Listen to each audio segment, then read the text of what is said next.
Kwa hiyo Japan wamenunua bidhaa za 15.3 billion US dollars na Marekani na China wamenunua bidhaa. Kwa hiyo hayo ni masoko.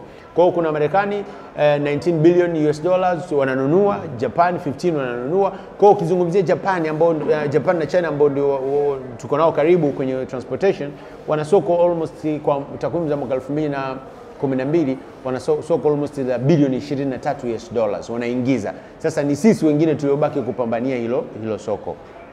Seychelles wenzetu wamefanikiwa na ni almost tuna uchumi unaofanana. Wao walichokifanya wameattract tu yale mazingira, wametengeza bandari mbalimbali za wavuvi na kuweka viwanda vidogo vidogo vya uchakataji na usindikaji. Sasa kwa nini tunapata changamoto? Kwa nini zile meli haziji kuprocess Tanzania? That is another story, we're going to talk about it. Lakini sasa Seychelles walichokifanya wao wameweka zile facilities. Meli inasafiri kutoka Greece inakuja kuvua let's say Tanzania, Kenya, whatever it is. Tuzungumzie hizi 68 ambazo sisi tumezipa vibali, tumezipa leseni. Kuna meli zingine labda ni industrialized. Anachukua samaki, anavua samaki, anamuingiza kwenye boksi, anamprocess, anamshift, akishuka kidogo anampeleka kwenye kuuza moja kwa moja. Lakini kuna meli zingine zinavua, zina freeze, zinapeleka kwenye kiwanda kwa ajili ya kuprocess. Na sasa hapa ndo wenzetu wa Seychelles kidogo walitupiga chenga. Wao wana bandari ya uvuvi na wana zile processing facilities. Kwa kuna meli nyingi ambazo zinavua katika ukanda huu wa Afrika Mashariki na ukanda huu wa magharibi mwa bahari ya Hindi, kwa maana ni sisi Afrika Mashariki lakini magharibi mwa bahari ya Hindi. Meli nyingi ambazo zinavua labda Tanzania, Kenya, Msumbiji, wapi, haziwezi kuvua zikianza. Kwa mfano kuna meli zingine kutoka Ujerumani zinavua katika bahari ya Afrika Mashariki, kutoka Australia. Sasa tukisema zivue alafu ziende kurudi Australia ni safari ndefu ya miezi mingi. Kwa wanachokifanya wanaenda Seychelles kushusha mzigo wao. Bana sisi tumevua, tunaomba Seychelles, wanashusha mzigo Seychelles, pale zinakuja ndege, zina boxes zinapeleka katika masoko yao. Hii bandari maana yake nini? Tukiwa na bandari maana yake nini? Na Mheshimiwa Rais ametuahidi kwamba inaweza siwe bandari ya mwisho, inaweza kama kuna bandari zingine Bagamoyo za uvuvi. Maana yake nini bandari? Kwa nini tuwe na bandari ya uvuvi? Tuna soko la samaki la Feri. Kwa nini tuwe na bandari ya uvuvi? Ndio yale ambayo nilisema mwanzo. Bandari ya uvuvi itakuja na facilities zingine kwa maana ya refrigerations na processing facilities. Hizi meli ambazo zinavua katika ukanda wetu sasa hivi haziji kwetu, hazishushi mzigo kwetu, na kile kitendo tu cha kushusha mzigo kwetu maana yake sisi tunapoteza fedha nyingi sana kwenye taifa letu, kwa sababu ili meli iweze kuja kudock au kushusha mzigo kwetu maana yake inabidi kuwe kuna bandari, na kwa sababu hizi ni perishable goods, ni bidhaa ambazo zinaharibika na zinapoteza ladha yake ikiwa hazitasimamiwa vizuri ipasavyo au managed properly. Kwa hiyo maana yake kunatakiwa kuwa na bandari maalumu. Mvuvi huyu akitoka baharini akishasema bana mimi nakuja nataka nishushe mzigo, basi akute facilities zipo na bandari iko wazi, inashusha mzigo na process kwa wakati ili afikishe bidhaa yake. Bana, mimi naitwa Faisal Mohamed Ali, ni kaimu katibu wa wavuvi wadogo wadogo Dar es Salaam, ukanda wa Pwani huu. Naam. Kabla sijawa kaimu wa wavuvi wadogo wadogo Dar es Salaam, kupitia chama cha umoja wa wavuvi wadogo wadogo Dar es Salaam, nilikuwa mjumbe katika chama cha wavuvi wadogo wadogo, na hasa katika eneo la ushauri, sheria, policy formulations katika chama. Lakini tulipatwa msiba na katibu wetu, kwa hiyo mwenyekiti wangu akaniteua kuwa kama kaimu wa wavuvi wadogo wadogo Dar es Salaam, cheo ambacho nina kikaimu mpaka pale ambapo utaratibu utakapofanyika na kumpata katibu mwingine wa umoja wa wavuvi wadogo wadogo Dar es Salaam. Kwa hiyo mimi ni mtendaji au mtumishi wa wavuvi wadogo wadogo katika ukanda wa Pwani Dar es Salaam. Kaimu nimekuwa nikichukua nafasi ya ukaimu mara kadhaa. Mwaka nakumbuka kama nitakuwa na kumbukumbu vizuri, mwaka 2016 alifariki katibu wa kwanza wa chama, nikachaguliwa kwa kama kaimu kwa muda, na baadaye akachaguliwa katibu mwingine wa chama, naye mwaka huu mwanzoni naye alifariki. Kwa hiyo na mimi nimeteuliwa tena mara ya pili kama kaimu. Kwa hiyo mimi ni kama vile nasema ni kiraka, ikitokea gap kidogo na naekwa mimi. Lakini kwa sababu chama chetu kinahusisha rika nyingi na nini, kwa nafasi hii watu kidogo tunawapa wazee, watu wazima ambao wenye uzoefu zaidi katika swala la uvuvi. Kwa hiyo nimekaimu kwa vipindi viwili tofauti, na yote ni kutokana na sababu ya kupotelewa na makatibu wa chama chetu.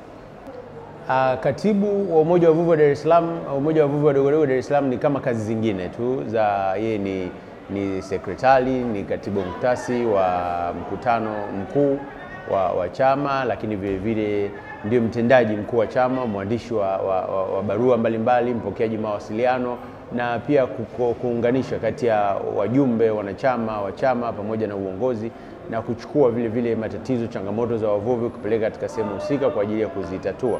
Na hasa hizo ndio kazi kubwa za katibu, na vile vile kupata takwimu za uvuvi, wavuvi, sera, sheria kwa ajili ya kuweza kuzifikisha kwa wavuvi. Nadhani hiyo ndio kazi za jumla, kwa sababu chama chetu sio cha kifaida, ile ni chama cha umoja, yani kuweka pamoja na kuweka changamoto zetu kwa lugha moja, kauli moja, kuzipeleka kwa watunga sera, wasimamizi wa uvuvi, ili waweze kusikia na kuzichanganua hizo changamoto zetu. Kwa nadhani hiyo ndio kazi kubwa ya katibu. Mimi kwa kweli kwenye swala la uvuvi na historia kidogo ndefu.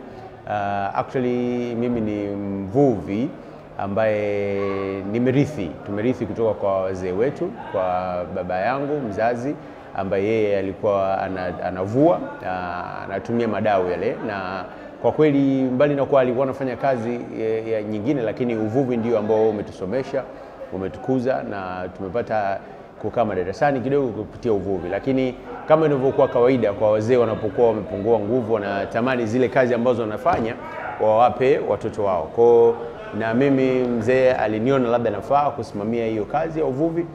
Kwa hiyo nadhani since nazaliwa, naweza kusema umri wangu wote nimekuwa nikifanya kazi ya uvuvi, nikimsaidia baba katika maeneo mbalimbali. Lakini wakati mzee nguvu zimepungua, akaniachia mimi nisimamie moja kwa moja katika eneo la uvuvi. Sasa yeye alikuwa mvuvi mdogo mdogo wa dau, alikuwa na ngarawa, anapiga kasia, anashirikiana na wenzie kwa ajili kama wao wavuvi, anabaki kwenye utendaji na nini.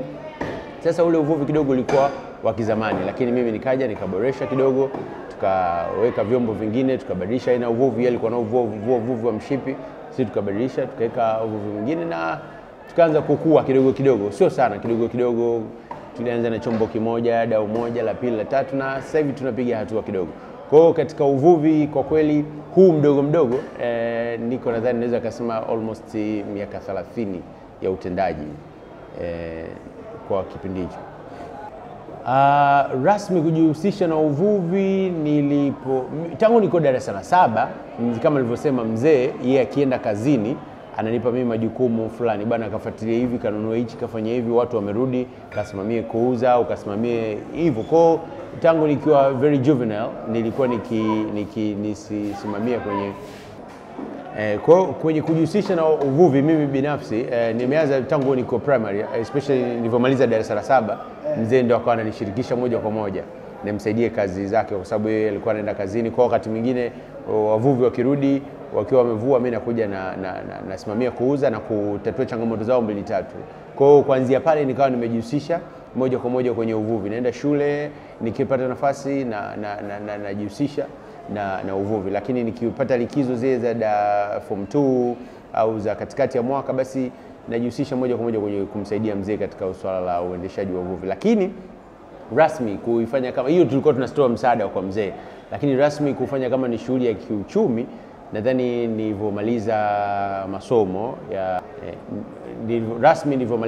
ya shahada ya kwanza, nikaona kwa nini nisiendeleze harakati za mzee, kwa sababu mzee ameanzia mbali na harakati zake. Nikienda kutafuta kazi na nini, itakuwa kama mzee amepoteza nguvu zake zote. Kwa hiyo nikajiingiza hapo, nikaanza kushughulika kwenye uvuvi. Hapo ndo nikawa sasa natumia uvuvi kama sehemu ya kuongeza kipato, ambayo hiyo nakumbuka ni 2007 mpaka sasa hivi 2025 niko kwenye uvuvi. Kwa rasmi kufanya kama shughuli ya uvuvi moja kwa moja 100% ni almost miaka 18 20 hivi. Naam. Tukizungumzia uvuvi ni nini? Mtu anaweza kujiuliza uvuvi ni nini, ama kwa Kiingereza wanasema fisheries sector. Katika sekta ya uvuvi imegawanyika katika maeneo mawili. Katika uvuvi unaotegemea maji ya asili, yani natural water, kwa maana ya bahari, kwa mito na maziwa na mabwawa ya asili. Kwa Tanzania tumebarikiwa kuwa na maziwa mengi. Kwa wote ni uvuvi ambao unategemea maji ya asili. Bahari, mito na maziwa na mabwawa. Huo ni aina moja ya uvuvi. Lakini aina nyingine ya uvuvi ni uvuvi wa kufuga samaki. Inaitwa aquaculture, ufugaji wa samaki. Katika bahari wenzetu washaendelea zaidi, wanafanya ufugaji sasa hivi katika bahari, lakini kwenye maziwa na vile katika uwindaji wa uchimbaji wa maponds au mabwawa madogo ya shambani, na ni kwa sababu uvuvi ni mmoja ya eneo ya kilimo. Kwa hiyo huu ndio uvuvi. Kwa hiyo kuna maji ya asili na maji na aquaculture, ufugaji wa samaki, ambao wote ni uvuvi. Na nikizungumzia kwenye bahari, uvuvi sisi tunahusika kwenye uvuaji wa asili kwenye bahari, kwa maana kwamba una chombo, unaenda baharini, unavua kwa aina yoyote. Inaweza kuwa unalenga nini unataka kukamata, nini unataka kuvua. Kama unataka kuvua tuna fish, kuna aina yake ya uvuaji wa tuna. Kuna unataka kuvua dagaa, kuna namna ya kuvua dagaa na aina yake ya uvuvi. Unataka kuvua samaki wa chini, unataka kuvua pweza. Sio kila mvuvi anaweza akavua aina fulani ya aina zote za samaki. Labda itakapotokea inaitwa bycatch. Kama wewe una nyavu unataka kwenda kuvua papa, bahati mbaya akaingia jodari, huwezi kumtoa, maana yake hiyo inaitwa bycatch. Ingawaje sio lengo lako. Lengo liko papa. Kwa hiyo katika uvuaji wa bahari kuna aina nyingi tofauti ya uvuvi. Kama mimi binafsi navua uvuvi wa dagaa, kwa maana natumia kizungu wanaita ring net. Kwa na washa taa na watrakti aina ndogo ya samaki au chakula cha samaki, kwa kama vile kumbi kwa baharini, wanakuja kufuata taa na samaki wanakuja kufuata wale wadudu kula au wale samaki wadogo kula. Kwa hiyo watakapofuata, mimi ndio natupa nyavu na watega. Sasa pale kuna mchanganyiko wa samaki. Ingawaje nimelenga dagaa wadogo, mchele na aina yote ya saladines, sime na nini, lakini akitokea hata samaki mkubwa ameingia kwenye nyavu, basi nitamvua. Kwa hii ni aina ya uvuvi. Lakini kwa aina yangu ya uvuvi siwezi kuvua prawns. Kwa aina yangu ya uvuvi siwezi kupata pweza. Kwa aina yangu ya uvuvi naweza nikakosa samaki wa chini kama wale wanokaa chini, magayogayo, chewa na nini. Kwa hiyo pia katika uvuvi kuna aina yake tofauti. Halafu vile kuna uvuvi wa ndani mdogo. Katika uvuvi wetu wadogo kuna uvuvi mdogo kabisa ambao labda anaenda maji madogo, na kuna wale wanaenda maji ya kati. Kwa hizo ndio aina tofauti za uvuvi. Kwa hiyo specifically tutazungumzia kwenye uvuvi wa bahari na kwenye maji ya asili. Naam. Okay, tutazungumzia kwa local content, kwa mazingira yaliyopo sasa hivi Tanzania na hasa Dar es Salaam, na hasa katika soko la samaki la kimataifa la Feri. Uvuaji na uuzaji wa samaki. Uvuaji ndio kama hivyo nilivyoelezea kwa ufupi, ingawaje kuna details zaidi tutafanya siku nyingine namna ya kuvua. Lakini kwenye kuuza, tunauza kwa kutumia auction. Na dunia nzima, nadhani hii ni uniformity, dunia nzima samaki yanauzwa kwa auction.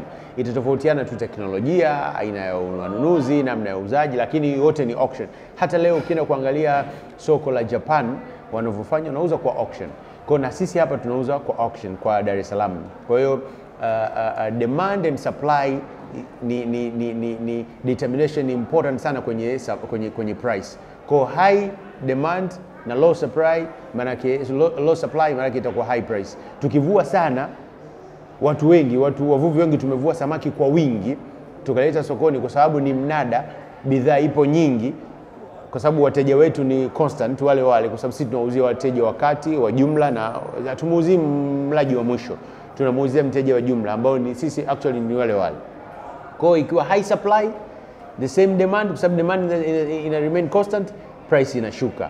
kwa sababu lazima mtu angalie other factors, quality, ubora, size ya samaki na nini, bila kujali kwamba umeleta samaki, kwa sababu samaki wako wengi, ataangalia vitu vingine, ubora wa samaki alivyo, size yake na quality yake ikoje, kwa maana hajaharibika au na nini. Kwa hiyo hapo bei itaanza kupungua. Lakini ikiwa supply ni ndogo na demand ni ile ile, remain constant, kwa hapo bei inapanda. Watu wengine hawaangalia other factors kwamba sio quality na nini, yeye anataka tu kupata product ili aweze kudemand kupeleka kwa wateja wake.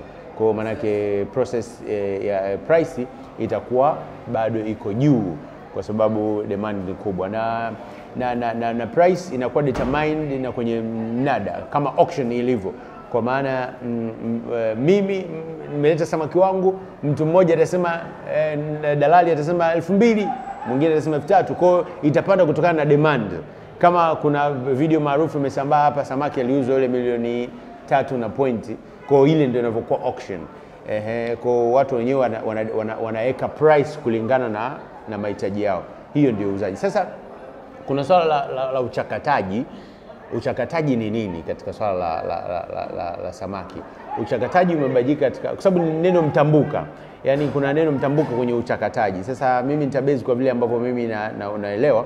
Uchakataji ni kufanya processing ya samaki. Kwa hiyo samaki ushamvua, umemuuza, sasa yule mnunuzi anamchakata. Anamchakata kwa namna gani? Labda kama ataka kwenda kufanya matumizi yake ya ukangaji na nini, atamchakata kwa kumkata, kumtengeneza. Huo ni normal na ni local and traditional way of processing ya samaki. Kama atataka kumwanika, afanye ngonda kwa ajili ya long uses na nini, kwa atamchana. Kama papa, nguru na nini, atamchana na atakamwanika juani kwa kutumia jua. Kama wale dagaa ambao wa Mwanza tunawaona, wale hawavuliwa kwa vile. Kwa hiyo maki wanavuliwa, wananunuliwa, alafu wanaweka chanja juani, wanawachemsha kidogo, ama hawachemshi, wanawanika kwa kutumia jua. Kwa nini? Ili wakaushe, wasiharibike, waweze kukaa kwa muda mrefu. Kwa dagaa wa Mwanza, wa Kigoma, wale wote wanaotoka huko, maana wale wanachakatwa kwa traditional way ya kutumia jua na kuanika juani kwa siku moja mbili, as long as kwamba jua litakavyotoka. Lakini vile vile na sisi tuna dagaa wetu wa pwani huko, kwa maarufu anaitwa dagaa nyama, nao wanachakatwa kwa njia hiyo hiyo. Anachemshwa kidogo, anatiwa chumvi au na nini, wananikwa juani kwa ajili ya kupreserve ile quality na waweze kukaa kwa muda mrefu. Na kuna soko kubwa limefunguka sasa hivi la Kongo. Wa Kongo wanachukua sana dagaa kutoka Tanzania, na especially huko katika ukanda ya Tanganyika, ziwa Victoria. Lakini na sisi sasa hivi katika ukanda wa pwani tumeweza kuuza dagaa kwa watu wa Kongo, na hiyo ndio njia ya pekee. Lakini hii namna hii ya uchakataji manake ni very limited kwa samaki fulani. Kwa maana ya dagaa unaweza process kwa namna hii, papa hao unaweza process kwa namna hii, ama wale samaki decays, yani labda wameharibika, uwezo wa matumizi tena, uwezo kupata fresh, uwezo kula kwa kawaida, basi unaweza mchakato kwa namna hiyo, akaliwa kama akiwa ngonda. Ndio maana unasikia kuna ngonda. Kwa ngonda wale ni samaki ambao labda kwa namna moja au nyingine walikuwa wanatakiwa wachakatwe kwa namna hii. Hiyo ni aina moja, ni traditional way ya uchakataji. Lakini kuna modern way ya uchakataji ambayo ni sasa samaki anatakiwa baki na quality ile ile. Kama ni fresh fish alivyotoka katika kuvuliwa mpaka atakapomkuta mlaji popote atakapokuwepo duniani. Kama akiwa South Africa, kama akiwa Japan, akiwa Marekani, na samaki amevuliwa Dar es Salaam, basi afike na quality hiyo hiyo akiwa amefika kwa mteja. Kama ni Venezuela, kama ni Bali, wherever it is. Hiyo ni aina ya modern ya uchakataji ambao hiyo sasa inahusisha process mbalimbali na za kitaalamu, za wataalamu wa lishe, za wataalamu wa quality food na nini, ambao sasa hiyo ndio wenzetu wanapotuacha hapo kwenye teknolojia na technical know-how, na how kumfikisha samaki kwa very good quality katika soko la Japan. Kwa sababu nataja Japan kwa sababu Japan ndio walaji wakuu wa samaki duniani na ndio soko kuu la samaki duniani, kwa sababu Japan they eat a lot of seafood. Lakini vile vile na Europe. Sasa unamtoaje jodari Dar es Salaam ambao wanauzwa kwa bei very reasonable, bei chini, na ukaenda kumpeleka katika soko la nje, Spain, London, wherever it is, kwenye ukapata bei nzuri. Sasa hapa ndo kuna processing, kuna chain ya value addition hapa, ili atoke Dar es Salaam ulipomvua mpaka kumfikisha kwenye soko la Ulaya akiwa katika quality ile ile.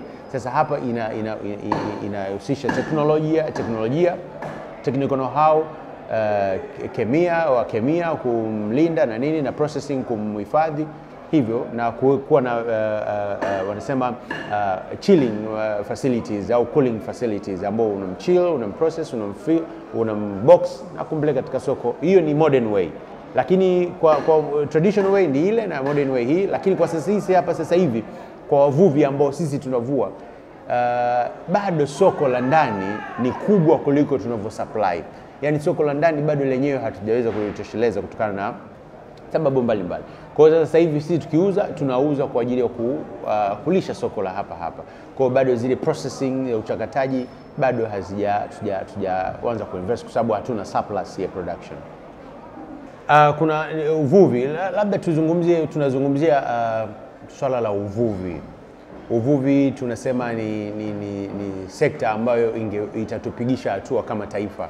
Tutapiga hatua kama taifa kwa kutumia uvuvi. Labda kwa haraka labda isingekuwa rahisi mtu kuelewa kwa nini na vipi, kama ambavyo watu wanazungumzia kwenye madini, kilimo, viwanda na sekta mbalimbali za kiuchumi. Lakini na sisi kama wavuvi tunaona kabisa sekta ya uvuvi ni moja ya sekta muhimu sana katika kuendeleza maisha ya wananchi mmoja, jamii, stakeholders na hata community na taifa kwa ujumla kwenye maeneo mbalimbali. Na hii ni kwa sababu tu tuna bahari. Mungu ametujalia tuko katika nchi ambayo tumepakana na bahari. Sasa tunaitumiaje bahari kwa ajili ya kutatua matatizo ya kiuchumi, ya kimaendeleo ya watu mmoja na familia na taifa kwa ujumla.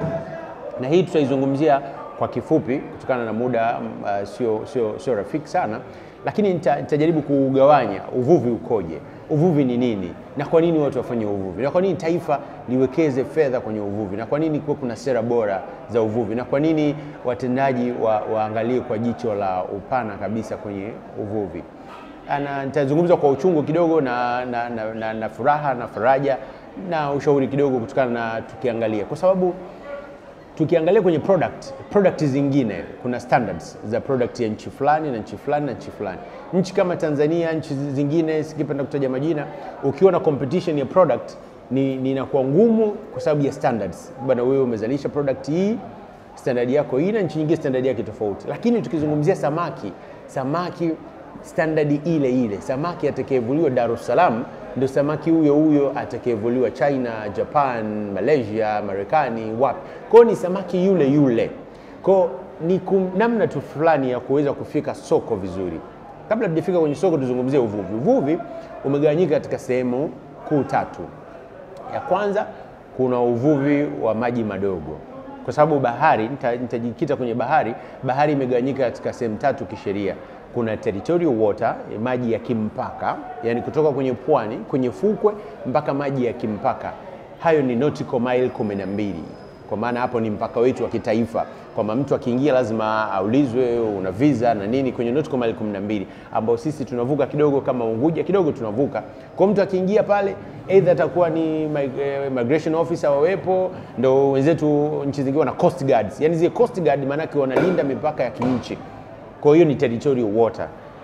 Alafu baada ya hapo kuna exclusive economic zone.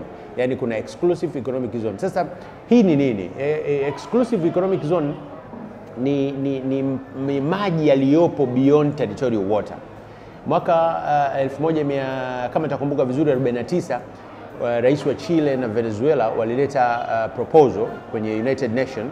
Walisema nchi zilizopakana na bahari zinanufaika nini na maji yaliyokuwa beyond ya bahari, kwa sababu ilikuwa territorial water ilikuwa almost ni nautical mile 6. Nautical mile 6 ni very karibu, ni very near. Na baada ya nautical mile 6 ilikuwa ni international water.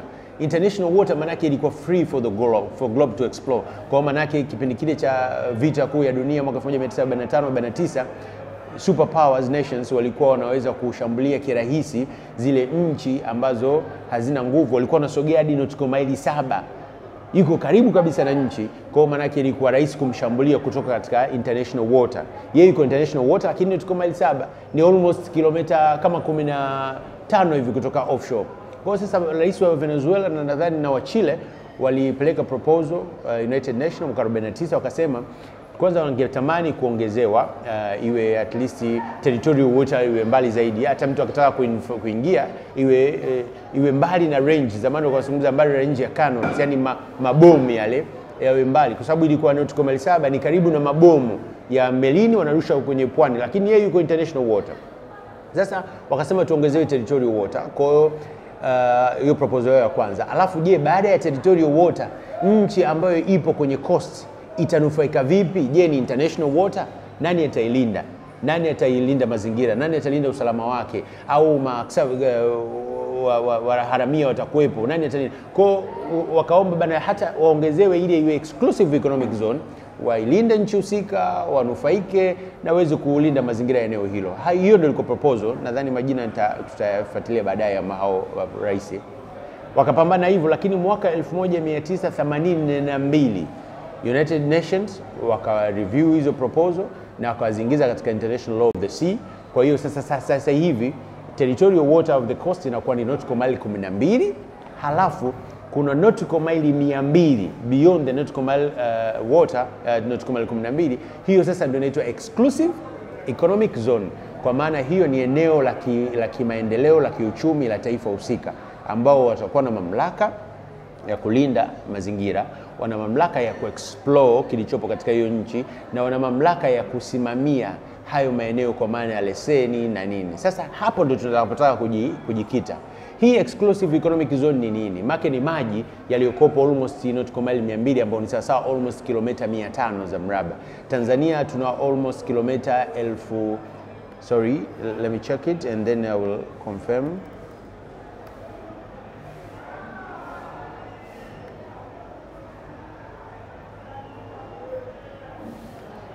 Tanzania tuna square kilometers 223,000.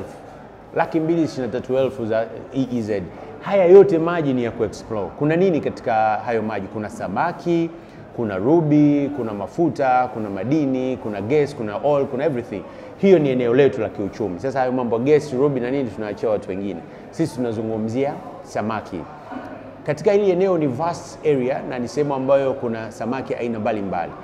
Hapa sasa ndipo tunapojaribu kuona ni uvuvi wa deep sea. Watu wengine wanaita deep sea fishing. Kwa hiyo tunazungumzia katika exclusive economic zone. Kwa hiyo tumeona kuna uvuvi mdogo wa coastal line, coastal waters, boti ndogo. Kuna uvuvi wa maji ya kati ambao unaenda nautical mile territorial water, ambao utakuwa na meli ndogo ndogo, ambao sisi coastal water ndio sisi wadogo wadogo. Alafu kuna maji ya kati na kuna uvuvi wa deep sea ambao unaenda katika kina kirefu. Sasa wavuvi wa kati ni wavuvi wadogo wadogo, ni sasa kama wasema wakulima wanatumia jembe la mkono, wanatafuta riziki yao za kila siku, ndio kama sisi. Na wavuvi wa kati nao sio wavuvi ambao unaweza ukasema unaweza ukasema ni wavuvi wa kiuchumi na nini, na ndio maana hata serikali inaingiza nguvu kwa ajili ya kuwasaidia. Lakini uvuvi ambao unaweza ukatupigisha hatua kama taifa ni uvuvi ambao wa deep sea. Tunazungumzia uvuvi wa exclusive economic zone, hii eneo la kiuchumi la bahari. Hapa sasa ndipo kwenye international economic profit, ambao watu wengi katika nchi nyingi wanatumia maeneo haya kwa ajili ya kujinufaisha wenyewe. Sasa tukichukua mfano, wenzetu wamenufaika vipi na haya maeneo? Nchi mbalimbali, labda tuchague nchi chache kwa sababu nchi nyingi zina maeneo haya, tuchague nchi chache. Kwa mfano ukizungumzia China, tunajua ni nchi ambayo imepiga hatua kwa muda mfupi, na miaka kadhaa iliyopita ilikuwa ni nchi ambayo ni tabaka la kati ama la chini. Sasa tukichukua takwimu za miaka ya 1979 na tukija kulinganisha na takwimu za mwaka 2013 kwa China wao wana nautical mile 200 zile kama za kwetu kwa umbali, lakini itakuwa labda tofauti ya kilomita za mraba za pembeni. Wao mwaka 1979 production yao ya samaki ilikuwa ni tani 4,700,000. Tani 4,700,000 ambao zina thamani zilikuwa zina thamani mwaka 79 zilikuwa na thamani ya milioni 2.2 yen mwaka 79. Lakini mwaka 2013 kwa kutumia hizo explorations nilizungumzia swala la aquaculture, hiyo tutazungumzia siku nyingine, lakini nazungumzia aquaculture au uvunaji wa samaki katika maji ya asili na aquaculture. Kwa mwaka 2013 China walivuna tani milioni 61.7. ambazo zina thamani ya trilioni 1.9 yen kwa mwaka 2013. Sasa ukija kupiga hesabu trilioni 1.9 yen ni sawasawa na asilimia ngapi ya uchumi ambao umechangiwa kwa China? Mbali na ukubwa wake wa China, lakini uvuvi umechangia 22% ya uchumi wa China. 22%. Sasa ukipiga GDP ratio na ukapiga 22% ya uchumi wa China mwaka 2013, utaona how much were we talking about. Kwa hiyo ni fedha nyingi ambazo hizi fedha maana yake uvunaji wa hizi maliasili za samaki zinaingiza kwenye nchi husika. Lakini vile vile mwaka 1979 kwenye uvuvi China ilikuwa inachangiwa 1.6%. 1.6%, lakini leo tunazungumzia 22%. Lakini employment, tuzungumzie uvuvi huo wa bahari kuu na nini.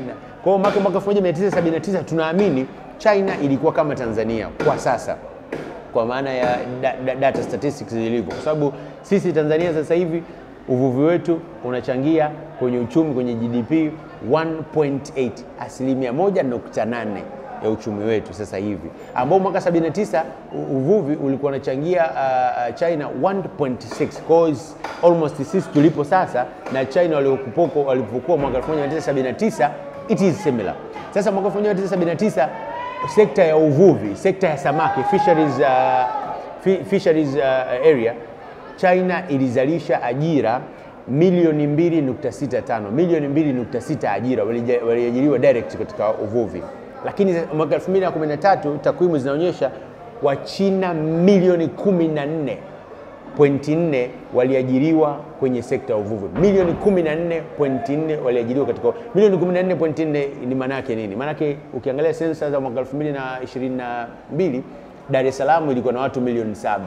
Kwa majiji mawili kama Dar es Salaam wote wanategemea sekta ya uvuvi.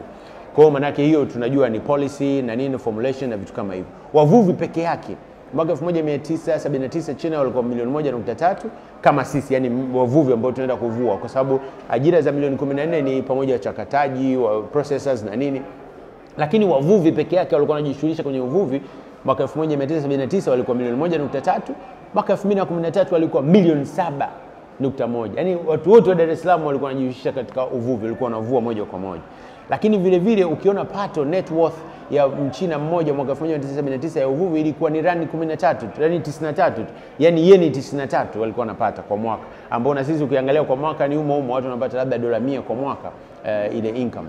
Lakini tunapozungumzia 2013 tunazungumzia mapato kwa mwaka ni yeni 1013 kwa kila mvuvi. Yani watu milioni 7.1 wote wana uhakika wa kupata roughly, kwa sababu ya nani average 1013 yen kwa mwaka. Alafu vile vile ukiangalia hizo takwimu zinazungumzia kulikuwa kuna vyombo vingapi vinajihusisha katika uvuvi. Ilikuwa vyombo 52,000, lakini sasa hivi tunazungumzia vyombo 700,000 almost vinajihusisha katika uvuvi. Lakini kuna vyombo ambavyo vinahusika kwenye deep sea tu. Hapa ndo utakuja kuona wenzetu how much they are serious kwenye uvuvi. Kwenye ambavyo vinafanyika katika uvuvi, China peke yake ina vyombo 200,000 vina explore exclusive economic zone, na vyombo vinavyoenda ku explore other international water. Kwa mfano vinakuja kwetu Tanzania kuvua katika EEZ yetu, inaenda kuvua katika maeneo mengine, ni vyombo 2460. Ni hizo ni industrial vessels, yani ni meli za kiviwanda, na China ndio inaongoza kwa kuwa na meli kubwa zaidi katika dunia kwenye swala la uvuvi. Kwa wao wana meli ambazo wakimvua samaki wana process, akitoka au wanatoka kama finished product. Lakini vile vile tunazungumzia annual processing output, yani samaki ambao wamepitia viwandani. Achana na hawa ambao sisi tunakula nani, ambao wamepitia viwandani kwa mwaka 1979 alikuwa ni 0.7 milioni, yani kama ni tani 700,000 tu. Lakini sasa mwaka 2013 waliopita viwandani, yani tunazungumzia sasa ajira za viwanda kiasi gani zimepita katika hizo viwanda, maana wamezungumzia tani milioni 19 kwa mwaka imepita kwenye viwanda. Maana sasa hapo tunajua ni additional value na nini. Kwa hiyo tunaona kabisa kama uchumi wa China mwaka 2013 umetegemea 22% kwenye uvuvi, si wetu 1.8%, maana yake tulipo sasa ndio ilipokuwa China mwaka 1979. Kwa hiyo tuna nafasi ya kukua, tuna nafasi ya kuongezeka na kuweza kuchangia uchumi wetu. Serikali ya Jamhuri ya Muungano wa Tanzania wamejiwekea target ya kuongeza uchumi wetu kwenye sekta ya uvuvi ichangia 10% ya GDP ratio. Yani tuchangia 10% ya GDP ratio katika kutoka katika sekta ya uvuvi. Sasa tukiangalia China wenzetu wamefikaje hapo? Tunahitaji hizo takwimu. China wenzetu wamefikaje hapo? Na tukitoka hapo tunasema tunatakiwa tujifunze. Wenzetu China wameinvest kwenye exclusive economic zone, wameinvest kwenye aquaculture, wameinvest kwenye processing industrial, na actually China ndio inaongoza kwa kuwa na bandari nyingi za uvuvi ikifuatiwa labda na Marekani. Yes, kwa hiyo tunazungumzia kwa China, lakini ukiangalia marine catch production ya mwaka 2012 na kutokana na takwimu za FAO zinasema China peke yake ilizalisha mwaka 2012 tani milioni 13, almost tani milioni 14. Indonesia ya pili tani milioni 5, United States of America tani milioni 5, Peru milioni 4, Russia, Japan, India, yani kwenye 15 hadi Malaysia 1.8. Na ilichangia China peke yake ni 17.4% ya world production ya fishing, na Indonesia 6.8, na United States, Peru, Russia zilichangia vile vile. Japan ilichangia 10 na ngapi. Lakini ukiangalia kwenye international fisheries trade, kwenye biashara za dunia za samaki, Norway, China iliyotoa samaki wenye thamani ya dola bilioni 19.6 samaki waliuzwa. Export, tunazungumza forex, tunataka ku-export bidhaa ili tuweze kupata strong currency na nini? Samaki. Tudili kwenye samaki. China peke yake waliuza samaki wenye almost bilioni 20 US dollar. Na China, kwenye uchumi wa China, kwenye agriculture, kwa sababu fisheries nilisema ni agriculture, China kwenye agricultural export, bidhaa za kilimo za wanazozitoa nje, samaki wameshika namba 1. Sio mahindi, sio mchele, sio nini, ila ni samaki. Yani zile bidhaa za kilimo ambazo zinakuwa exported na China, samaki ni namba 1. Wameuza nje 20 billion. Norway 10 billion. Norway. Thailand ni ya 3, nimeweka top 3 ni 7 billion US dollar. 7 billion US dollar ambao ukiniangalia ni fedha nyingi sana. Lakini pia kuna importers, kwa sababu ni international trade, when you export na import vile vile. United States of America, kwa sababu ni walaji wazuri wa samaki, na Japan wao wameingiza samaki, wamenunua samaki kutoka nchi zingine wenye thamani ya bilioni 19. Kwa market tunajua ile soko la bilioni 19. Hiyo nazungumzia takwimu za mwaka 2012-13 zilizotolewa na FAO. Leo ni 2025. Kwa maana yake the demand inaweza kawa imeongezeka. Kwa hiyo soko lipo la Marekani la bilioni 19. Labda Marekani ni mbali. Tuzungumzie Japan, nilisema ni moja wa walaji wazuri wa samaki. Japan peke yake wameingiza samaki, wamenunua samaki kutoka nje wenye thamani ya US dollar bilioni 15. Kwa maana yake ni sisi kuweza kuexplore soko la Japan, na ambao kuna namna zake tutazielezea. China wao wenyewe wameexport 20 billion, lakini wameingiza wamenunua 8 billion. Kwa kuna soko la namna hiyo. Kwa Japan wamenunua bidhaa za 15.3 billion US dollars, na Marekani na China wamenunua bidhaa. Kwa hayo ni masoko. Kwa kuna Marekani 19 billion US dollars wananunua, Japan 15 wananunua. Kwa ukizungumzia Japan ambao Japan na China ambao ndio tuko nao karibu kwenye transportation, wana soko almost, kwa takwimu za mwaka 2012 wana soko almost la bilioni 23 US dollars wanaingiza. Sasa ni sisi wengine tuliobaki kupambania hilo soko. Lakini vile vile tukizungumzia watu, nadhani hiyo tushazungumzia wafanyakazi ambao walikuwa wanafanya kazi katika China, katika industry. Lakini sasa huko China labda wako mbali, na tuzungumzie Seychelles. Seychelles wenzetu ambao tuko nao karibu, tumepakana nao kibahari zile katika EEZ exclusive economic zone, kwa sababu Seychelles ni nyuma kidogo ya Madagascar na pembeni kidogo ya Morocco, ya Komoro. Kwa ni eastern part of Africa, lakini ni western part of Indian Ocean, continental shelf ya Indian Ocean. Kwa sisi tumepakana nao kibahari, tunatumia bahari moja, tunatumia maji haya, tunatumia samaki, tunavua samaki hawa. Sasa wao pia wamepiga hatua kwenye swala la uvuvi, na tunavyozungumzia uvuvi ambao tunauelezea hapa, tuzungumzie uvuvi mdogo mdogo kama sisi, tunazungumzia ile industrialized fishing ambao samaki wanakuwa processed na kwa ajili ya kuangalia soko la ndani na la nje. Seychelles wenzetu wamefanikiwa na ni almost tuna uchumi unaofanana. Wao walichokifanya wameattract tu yale mazingira, wametengeza bandari mbalimbali za uvuvi na kuweka viwanda vidogo vidogo vya uchakataji na usindikaji. Sio lazima umchakate samaki, kuna watu wengine wanataka usindike kama kamongo, tunaona sasa hivi wanaingia from China, wale wala hawa processed, wanakuwa na sindikio, anavuliwa tu vile vile, anatolewa mashavu, anagandishwa, anapelekwa samaki akiwa ameganda hivyo hivyo. Kuna wale wengine ambao wanakuwa process, kwa maana wanatoa samaki from original form ya samaki na kumuingiza kwenye canes au kumkata fillets na nini. Inategemea na demand ya soko lako lilivyo. Kwa either ni processing ama ni freezing kwa hiyo ni vitu hivyo. Kwa hizo facility wameziweka wenzetu Seychelles. Kwa hii ina maana gani? Maana yake nimezungumza hapa, na sisi pia tuna mamlaka ya Deep Sea Authority Kenya, kila mtu ana mamlaka hizo za Deep Sea Authority. Sasa kwa wale ambao wanaingiza Tanzania kuja kuvua, nilisema China wana fleets, wana vessels zaidi ya 2500 ambazo zinaenda kuvua sehemu mbalimbali, na sisi ni miongoni mwa watu ambao tunanufaika au tunapata hizo meli ambazo zinataka kuvua katika maji yetu. Yaani wanakuja kuvua katika exclusive economic zetu za Tanzania. Na Tanzania tuna mamlaka ya bahari kuu. Kwa hiyo ukiangalia kwa takwimu na taarifa za mwaka jana 2023-24, mamlaka DSA ya bahari kuu imetoa leseni za international vessels, za vessels kutoka nje ambazo zinataka kuvua kwenye exclusive economic zone za Tanzania ni 68 vessels. Hizo zitakuwa zimekuwa registered katika nchi zingine, zina vibali na MO za nchi zingine, lakini haziwezi kuvua kwenye exclusive economic zone mpaka zipate leseni na vibali kutoka Tanzania. Kwa hiyo sisi Tanzania ambao watavua katika exclusive economic zone zetu, kwa mujibu wa DSA ya mwaka 2024 tumetoa vibali kwa meli 68 ambazo hizo meli 68 leseni peke yake imeingizia shilingi bilioni 9.4 leseni kwa meli 68 tu. Leseni bilioni 24. Na hapo kuna mambo mengi ya kuzungumza. Sasa kwa nini tunapata changamoto? Kwa nini zile meli haziji kuprocess Tanzania? That is another story, we're going to talk about it.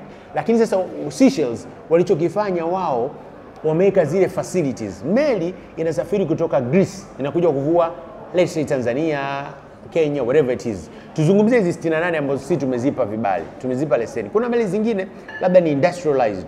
Anachukua samaki, anavua samaki, anamuingiza kwenye boksi, anamprocess, anamshift, akishuka kidogo anampeleka kwenye kuuza moja kwa moja. Lakini kuna meli zingine zinavua, zina freeze, zinapeleka kwenye kiwanda kwa ajili ya kuprocess. Na sasa hapa ndo wenzetu wa Seychelles kidogo walitupiga chenga. Wao wana bandari ya uvuvi na wana zile processing facilities. Kwa kuna meli nyingi ambazo zinavua katika ukanda huu wa Afrika Mashariki na ukanda huu wa magharibi mwa bahari ya Hindi, kwa maana ni sisi Afrika Mashariki lakini magharibi mwa bahari ya Hindi. Meli nyingi ambazo zinavua labda Tanzania, Kenya, Msumbiji, wapi, haziwezi kuvua zikianza. Kwa mfano kuna meli zingine kutoka Ujerumani zinavua katika bahari hii ya Afrika Mashariki, kutoka Australia. Sasa tukisema zivue alafu ziende kurudi Australia ni safari ndefu ya miezi mingi. Kwa hiyo wanachokifanya wanaenda Seychelles kushusha mzigo wao. Bana, sisi tumevua, tunaomba Seychelles, wanashusha mzigo Seychelles, pale zinakuja ndege, zina boxes, zinapeleka katika masoko yao. Sasa Seychelles wanapata nini? Seychelles pale sasa ndo kuna zile charges za value addition prices zile. Kwa maana kwamba watatoa ajira kwa wafanyakazi wa viwanda, watatoa ajira kwa watu wenye bandari pale, wata-import charges za bandari, wata-import costs costs mbalimbali ambazo sasa pale kuna chain. Na katika processing na kwenye hiyo ndio sasa locals wale wanapata ajira kwenye hizo viwanda na bandari. Lakini vile vile kwenye Seychelles nadhani Tanzania tunayo, huwezi cooperate Tanzania au nchi nyingine bila kuwa na kampuni. Kwa wale wenye meli wanafungua kampuni katika zile nchi husika. We talk about Seychelles kwa sababu ndio wanafanya hivyo. Kwa wale wenye kampuni za meli ili waweze kufanya biashara ya kulend, kuexport na nini, wanafungua kampuni zao pale, wana register, wanaingiza kwa biashara zao, wanatoa samaki pale, wanapeleka origin ya wale samaki, kwa sababu origin lazima ni muhimu katika masoko ya Ulaya. Wapa samaki wametoka wapi ili kuavoid pirates na traceability iwepo. Kama ikiwa kuna matatizo ujue samaki wametoka wapi. Hiyo ni very important, ni keynote kwa soko uwezo kuexplore soko la Ulaya. Kwa origin ya wale samaki wanatoka Seychelles. Kwa maana yake malipo ya fedha za forex zinapitia Seychelles. Na zikifika Seychelles maana yake pale kuna kodi na kwa hiyo sasa watu wa uchumi waongeza kulijua vizuri. Sasa ukiangalia sasa kutokana na process na investment hiyo walofanya Seychelles, sasa hivi Seychelles wanategemea uvuvi kwenye GDP ratio yao ni 22%, asilimia 22 kama ya China, na wao wanachangia. Lakini vile vile ni sekta ya pili kwa Seychelles. Sekta ya pili kwa Seychelles kwa kuingiza mapato makubwa katika taifa lao baada ya utalii. Kwa sababu Seychelles ni kisiwa. Kwa hiyo utalii ni sekta ya kwanza, ya pili ni uvuvi. Na uvuvi hatuzungumzii uvuvi wadogo wadogo kama sisi. Tunazungumzia sasa hizo. Na wao sio kama wana fleet, sio kama wana mameli na nini, hapana. Wao wameweka zile facilities tu. Sasa ukiangalia pia sisi tunaweza tukafanya hivyo na tunaweza tukapata hizo changamoto na ni profits, yani chachu, na kuweza kupata hayo mapato kwetu. Kwa zile meli zetu ambazo tunazizipa leseni, tunaweza tukaweka hizo rules kwa manyi lazima mdock Tanzania na nini, na zile meli za jirani ambazo tunaweza tukaweka mazingira mazuri wakaja kudock Tanzania.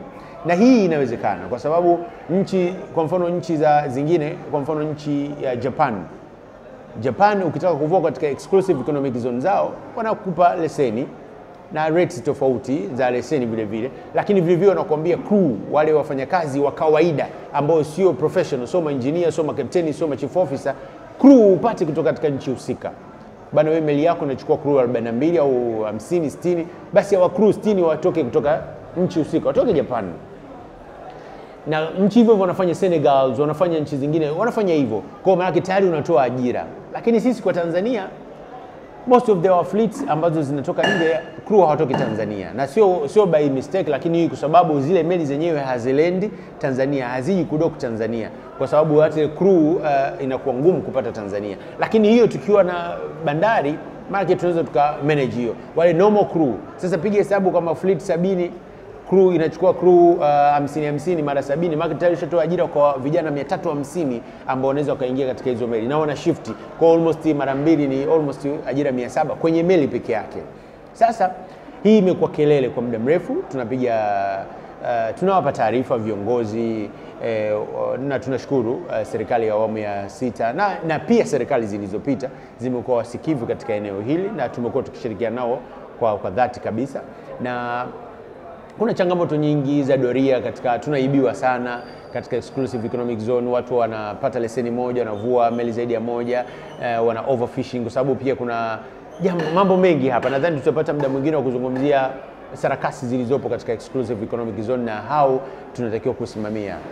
Sasa tumejaribu kuona kwenye manufaa ya nchi zetu wanazozifanikiwa na hata nchi kubwa kubwa, sizungumzii tu nchi ndogo ndogo kubwa. Leo tunazungumzia Marekani, ni moja wa watu ambao wanategemea uvuvi katika uchumi wao. Tunazungumzia Japan, ni moja ya nchi ambazo zinategemea uchumi katika uvuvi katika nchi wao. Nadhani Japan inachangia almost 11%, uchumi wao unachangia 11% ya uvuvi. Russia ni nchi ya 5 duniani kwenye uzalishaji wa. Kwa hiyo hata nchi kubwa hazijaacha kuangalia jicho la pana katika uvuvi. Sasa sisi tutafanyaje? Mimi kama mshauri, natoa ushauri kama mvuvi mdogo kabisa wa chini, dhalili kabisa. Na najua tumetoa ushauri huu kwa viongozi wetu wa serikali na wamekuwa tunashirikiana nao kwa muda mrefu na wanatusikiliza na tunawasihi na wanatusaidia. Tumekuwa tukichukua na changamoto mbalimbali za uvuvi wadogo wadogo, zimetatuliwa na serikali, kwa tunaipongeza serikali hii na iliyopita. Tumekuwa tuna changamoto ya kwanza kutambulika. Sisi kama wavuvi wadogo wadogo, serikali imepambana, imetutambua na tumetambulika, na kama sekta ya kiuchumi tunaweza sasa hivi kukopesheka mabenki, tunaweza tukakopeshwa na taasisi mbalimbali za kifedha ambao hapo zamani ilikuwa ni historia. Kwa sababu tusizungumzie tu mafanikio ya Wachina, lakini nao walitokea huku kwenye changamoto, lakini sasa hivi serikali nayo imeamua kuingiza mkono kwenye uvuvi. Na hasa ndio lengo la mimi kuwepo hapa, kuwapa moyo serikali na viongozi wetu, kuwatia mkono na kuwapongeza na kuwapa kongole hasa Mheshimiwa Rais wa Jamhuri ya Muungano wa Tanzania, Daktari Jemedari mahiri Mama Samia, Dr. Samia Suluhu Hassan, kwa uongozi wake mzuri kwenye sekta ya uvuvi, kwa maana kwamba tumeona tulikuwa na changamoto mbalimbali ikiwemo ya mesh nyavu. Kuna baadhi ya nyavu zilikuwa haziruhusiwi kutokana na tofauti za kitaalamu na kitaaluma. Tumejaribu kuzizungumzia, mesh zinaruhusiwa sasa hivi. Tumekuwa tuna changamoto ya leseni, utitiri wa leseni. Leseni ziko nyingi, kila wilaya unakuwa na leseni, tumezipigania kelele na sasa hivi tunavua kwa leseni moja. Ndio maana unaona hatuna migogoro sana na serikali. Na unaona kuna katika bajeti Mheshimiwa Rais Daktari Samia Suluhu Hassan amefanya mageuzi makubwa sana katika sekta ya uvuvi sana. Na nilipata kusema pahala kwamba ili ukitaka kuona maendeleo ya kisekta basi uangalie bajeti ya serikali, bajeti ya sekta husika, bajeti ya wizara husika. Ukiangalia bajeti yetu ya Wizara ya Mifugo na Uvuvi kulinganisha na mwaka 2021 kulikuwa kuna bajeti ya Wizara ya Mifugo na Uvuvi ambayo ina sekta mbili, ambayo ya mifugo na uvuvi. Bajeti ya wizara ilikuwa bilioni 73.7, bilioni 73.7 ya wizara nzima mwaka 2020-2021 kwenye bajeti ya serikali. Lakini Mheshimiwa Rais tangu ameingia madarakani katika awamu ya 6 amekuwa akiongeza hii bajeti katika wizara. Amekuja 2021-22 bilioni 169, 22-23 bilioni 268, 23-24 bilioni 295 na 2024-25 bilioni 460, 2025-26 bilioni 463. Sasa tukizungumzia ongezeko la bajeti hii, maana yake Mheshimiwa Rais ana vipaumbele vingi, lakini hakusahau uvuvi. Na katika bilioni 460 tunaona ametenga fedha za maendeleo bilioni 363 kwenye uwekezaji wa fedha za maendeleo. Kwa hiyo tuko hapa kukutia moyo Mheshimiwa Rais pamoja na viongozi wa Wizara ya Mifugo na Uvuvi, uchukue hatua hizo, uendelee na kusisimamia na kujikita katika hatua ambazo unazichukua kwenye uwekezaji wa sekta ya uvuvi. Tumeona moja ya jambo ambalo tulikuwa tunapigia kelele na tunalizungumzia ni ukosefu wa bandari ya uvuvi. Tumezungumzia tuna leseni, tuna boti, meli ambazo zinavua katika EEZ, lakini haziji kupakia wala kupakua katika bandari yetu. Kwa sababu ikija meli ikipakua samaki na yenyewe inapakia, itapakia mafuta, itapakia vyakula, itapakia oils na services na nini, itapakia vitu vingi ambazo vitakuwa ni fursa za kibiashara katika soko letu, na kwa sababu meli zinachukua bidhaa nyingi kwa sababu wanakaa kwa muda mrefu. Kwa hiyo tunakosa hizo fursa kwa sababu tu hatukuwa na bandari. Lakini leo Daktari Samia Suluhu Hassan awamu ya 6 imejikita katika utengenezaji wa bandari, na mpaka leo tunazungumzia almost asilimia 65-60 bandari imefika, na au zaidi ya hapo, kwa sababu hizo ni takwimu za mwaka jana, ilikuwa imefika almost asilimia 65. Za mwaka huu bado hatujazipata, na pia ilitakiwa mwaka huu au mwanzoni mwakani bandari iwe imeshakamilika. Hii bandari maana yake nini? Tukiwa na bandari maana yake nini? Na Mheshimiwa Rais ametuahidi kwamba inaweza sio bandari ya mwisho, inaweza kuwa kuna bandari zingine Bagamoyo za uvuvi. Maana yake nini bandari? Kwa nini tuwe na bandari ya uvuvi? Tuna soko la samaki la Feri. Kwa nini tuwe na bandari ya uvuvi? Ndio yale ambayo nilisema mwanzo. Bandari ya uvuvi itakuja na facilities zingine kwa maana ya refrigerations na processing facilities.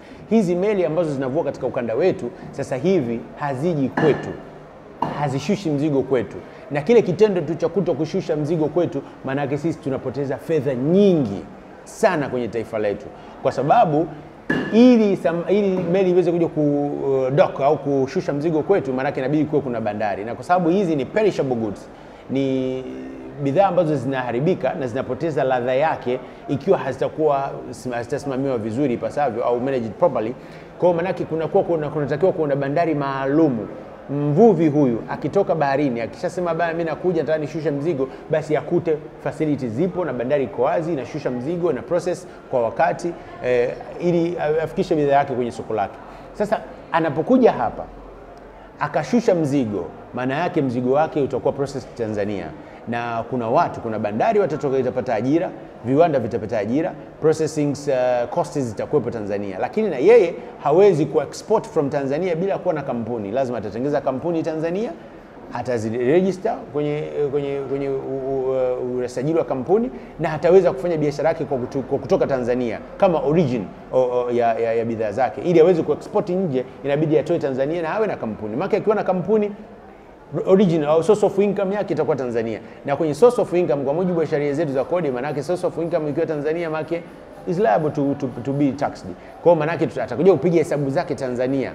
Kwa sababu tu tumempa leseni ya mwaka mmoja au miaka miwili, aweze kuja kulend Tanzania, atafungua kampuni. Kwa ile biashara yake anayoifanya yeye ame-export from Tanzania akapeleka Japan wherever, akauza kule, TRA wanaweza kumfuata na kumuuliza bana, kodi yetu iko wapi? Kwa hiyo tutaanza kupata kodi pale.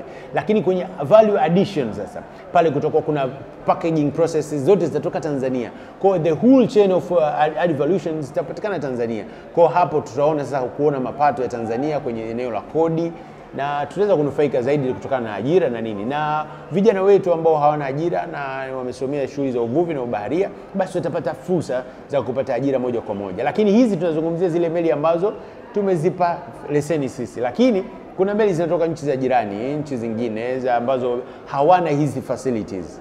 Hawana, lakini tukiwa na facilities nzuri au moja au zaidi ya moja, basi hizi pia meli zingine zitakuja Tanzania, na pia hii ita attract investment ya either international investors au local investors kwenye sekta ya uvuvi. Kwa hiyo hili eneo la uvuvi na wa bahari kuu na uwekezaji wa bandari ni moja ya eneo muhimu sana, na tunazungumza leo China, Japan, Marekani na nchi zingine hawana bandari moja. Kwa na sisi tunatarajia kutokana na ukubwa wetu wa kilomita 1445 kutoka Msimbati mpaka Moa, tunaweza tukawa na bandari zaidi ya moja ikawa Tanga, Pwani, Dar es Salaam na sehemu nyingine, ili kuweza ku attract more vessels na uvuvi wa wakati, ili tuweze kupiga hatua katika eneo hilo.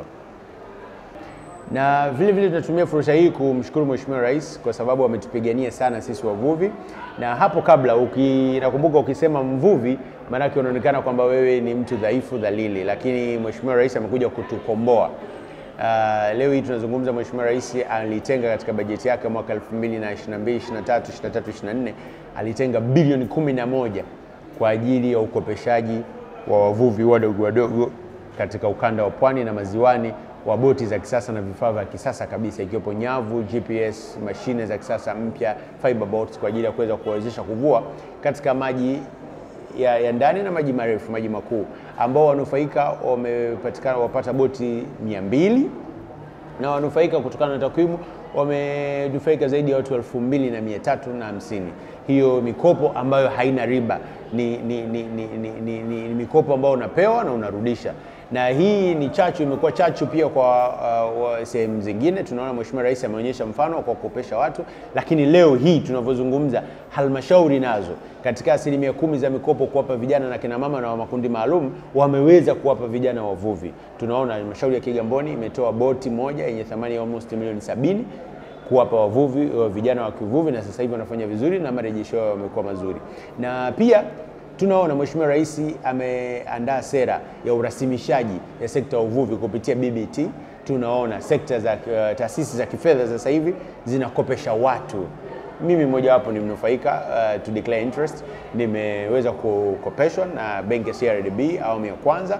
Nilipata kiasi fulani cha msaada kwa ajili ya kuweza kuboresha kufanya fiber lamination, na baadaye biashara imefanyika vizuri, wakanikopesha tena na tunaenda nao vizuri. Mbali na hapo, lakini vile vile tunaona Mheshimiwa Rais ameingiza nguvu katika uwekezaji wa vizimba, katika ufugaji wa vizimba, kwa sababu tunazungumzia mafanikio yote ya China kwenye fisheries development. Hatuwezi kuacha aquaculture. China wameinvesti sana kwenye aquaculture vile vile, na wameweka policy yao, wametengeza mwaka 2022 policy yao inapoendekea mpaka 2050 watataka kupunguza marine vessels, kwa sababu wanavyoona samaki wanatakiwa watunzwe zaidi ili waweze kuzaliana. Watainvesti zaidi kwenye aquaculture, kwa maana ufugaji wa samaki wa ndani. Na sisi tunaona Mheshimiwa Rais amechukua track hiyo. Tunaona vikundi mbalimbali katika kanda ziwa wameweka aquaculture, na sisi tunaona tuna mradi unaokuja kwa ajili ya kuweza kufugaji wa samaki katika ukanda wa pwani vile vile. Kwa hiyo tunamshukuru Mheshimiwa Rais kwa kufanya hivyo. Lakini vile vile tunaona sasa hivi kuna Tanzania Bank Development Agricultural Bank TADB, Tanzania Agricultural Development Bank TADB inakopesha wavuvi moja kwa moja ambao wanajihusisha katika sekta ya uvuvi.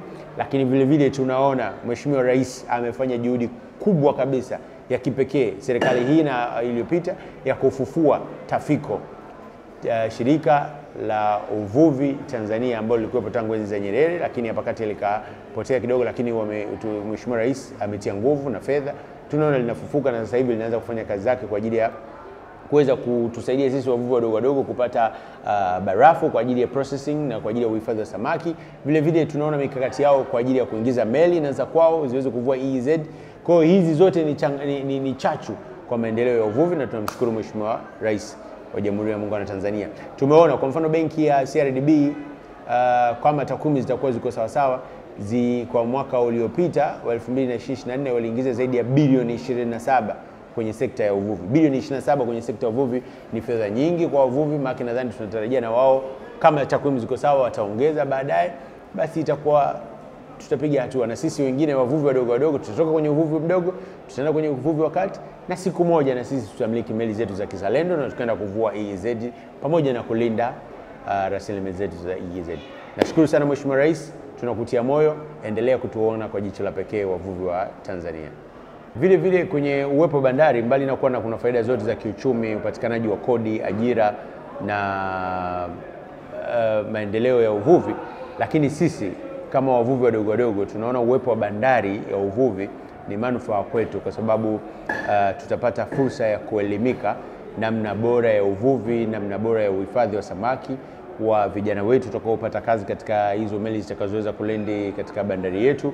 Watapata uzoefu na sisi tutajua namna gani ya kufanya shughuli za uvuvi kwa kutumia meli. Kwa hiyo vyama vyetu hivi vya uvuvi vya kikanda, vya kiwilaya na mkoa vinaweza vikaorganize, na pia tukashindwa kupata meli mpya, lakini hata meli used tunaweza tukapata baada ya kupata uzoefu wa namna ya kuendesha hizo meli, na sisi tukaanza kuexplore, yani kuzifanya uvuvi katika EEZ, ambacho ndio uvuvi wenye tija na wenye soko na wenye high end products.